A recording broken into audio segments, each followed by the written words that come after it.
pardon me, Stephen Artel, to speak a little bit about French poetry. So thanks again. Oh, it's blinding over here. Thanks once again for involving me in this project. I'm really excited. When I came out, I was fortunate there was nobody here yet. The plaques weren't covered up, so it was really stunning to actually see them on the site in that way.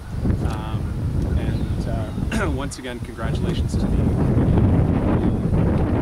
this literary heritage. It's very exciting. So the Francophone, I wish I could do this in French, but I'll do my best here. The Francophone community, literary community in Ottawa, really was the community that first instilled literary culture in the city. In the 1860s, when the public service and the government moved from Quebec City to Ottawa, before that, the abbreviated history of where the capital was. Capital was in Montreal. There was an uprising. They burned down the Parliament building, and then Toronto and Quebec City shared the duties as capital for a while, until for some inexplicable reason they picked this muddy little place, Ottawa, for the capital. And within a few years, in the mid-1860s, all of the public service moved here, the members of Parliament moved here, and that immediately brought with it a group of young writers, all centered around government, members of Parliament, civil servants, who were part of a movement within Quebec to really generate writing and culture. And so all of a sudden, overnight, Ottawa gets a literary community. Now, of course, within that community as well, that came with government, there were Anglophone writers, of course.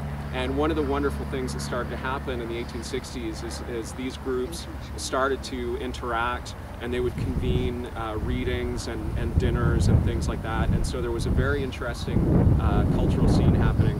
And there was a periodical at the time published in Montreal called L'Ordre. In the 1860s, I believe it was, there was this description that I think really captures the kind of thing that was happening in this area. It says, "Les cœurs sont bien près de s'entendre quand les plumes ont fraternisé." So there was a lot of pens fraternizing here in Ottawa.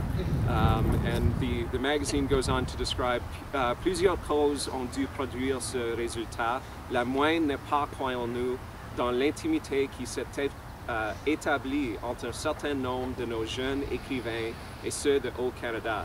Ces relations personnelles ont mis en contact deux littératures qui se tenaient à distance l'une de l'autre, mais qui finiront avant longtemps par se connaître et s'aimer comme des sœurs. So these two sister literatures here in Ottawa, I'm thinking in 1868, it was exemplified by this dinner that was convened for the poet Benjamin Sult, who was also a historian and a very prolific writer throughout his career, and I'm sure he'll be on a plaque before long. My recommendation for the next one. And they convened this dinner where the English poets and the French poets all got together in that summer. And just to rhyme off some of the folks who were at that dinner, to give you a sense of how many writers there were. There was Charles Sangster, the English writer, Henry James Morgan, Thomas Carroll Ryan. These are some of the folks in the English literary community. But then the Francophone community, you had these tremendous talents. There was Joseph Tassé, who became the editor of a local newspaper called Le Canada. He was also later a member of Parliament in the 1870s and 80s, and he became a member of the Senate.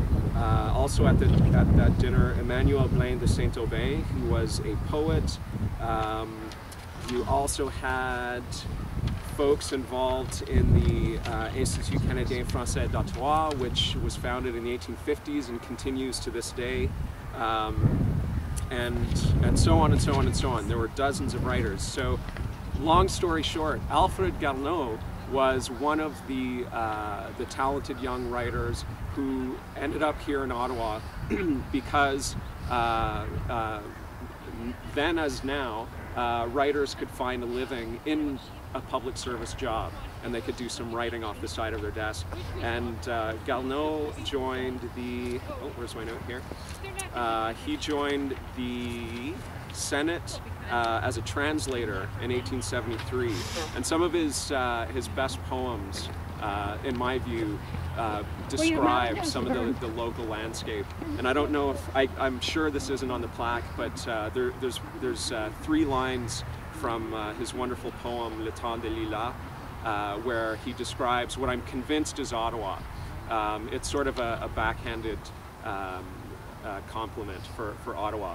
Ô ville bégule et bourrue, ce soir je ne trouve pas l'aide avec tes jardins sur rue.